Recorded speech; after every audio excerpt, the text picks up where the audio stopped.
sudah waktu masuk jam istirahat nih. Yuk kita beli makan siang.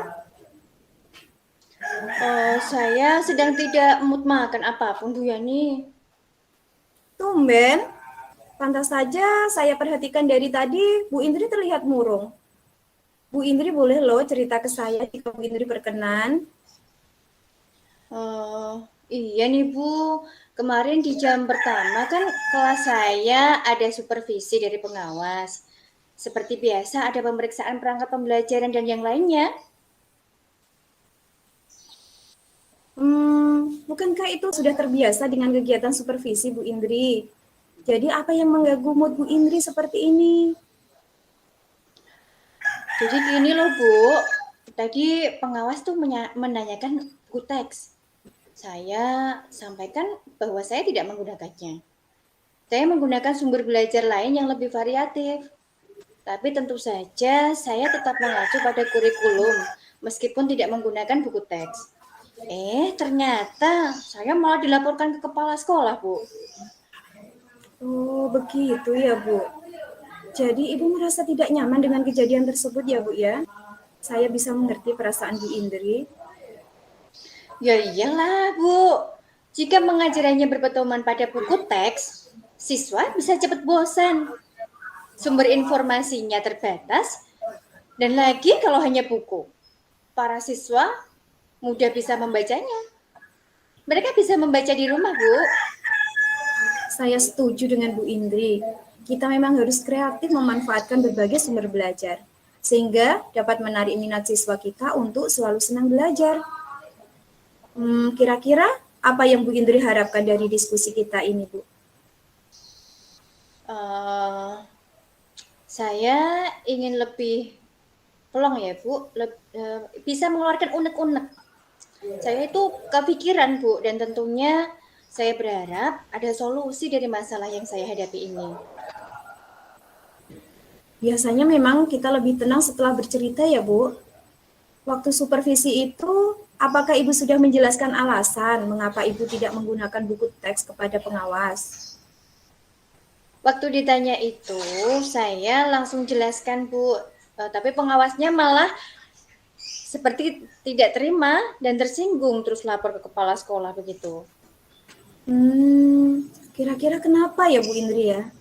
Pengawasnya bisa tersinggung seperti itu? Apakah hanya karena soal buku teks atau ada hal yang lain mungkin?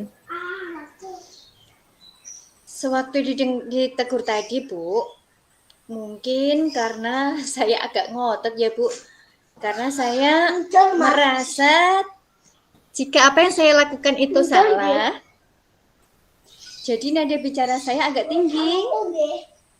Mungkin juga itu yang membuat pengawas agak marah ya Bu.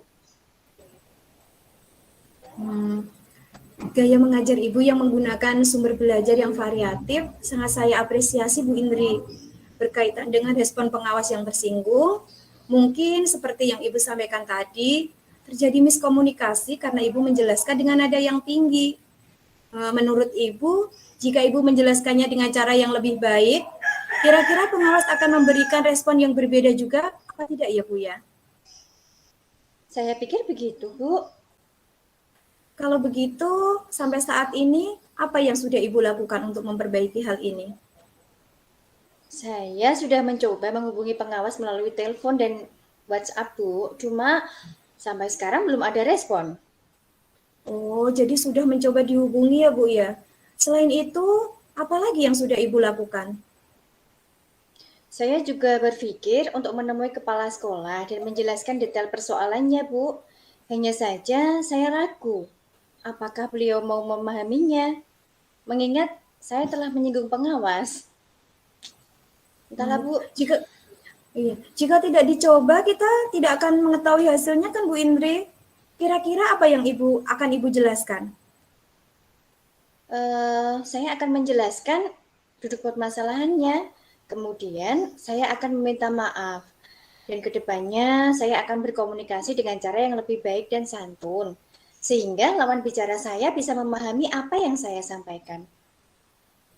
Saya juga akan meminta kepala sekolah untuk mempertemukan saya dengan pengawas. Tapi mungkin kalau secara langsung, bisa memperbaiki hubungan kerja kami ya, Bu. Menurut Ibu, mengapa Ibu harus menjelaskannya lagi dengan cara yang tadi Ibu maksud? Agar kepala sekolah dan pengawas mengerti bahwa saya tidak bermaksud menyinggung atau membantah. Saya hanya berusaha menyampaikan apa yang saya pikir baik untuk kelas di pembelajaran saya tadi. Saya yakin kepala sekolah dan pengawas tentu lebih paham mengenai hal ini. Masalahnya ada pada cara saya berkomunikasi, Bu. Saya akan berusaha memperbaiki gaya komunikasi saya agar pesannya bisa diterima dengan baik dan tidak terdistruksi.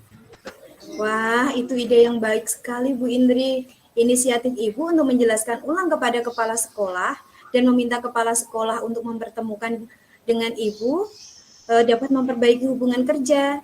Kira-kira selain kepala sekolah, apakah ada pihak lain yang bisa membantu Ibu menyelesaikan masalah ini? Terutama jika ada hambatan pada rencana aksi Bu Indri, misalnya pengawas masih marah atau tidak mau menemui Ibu.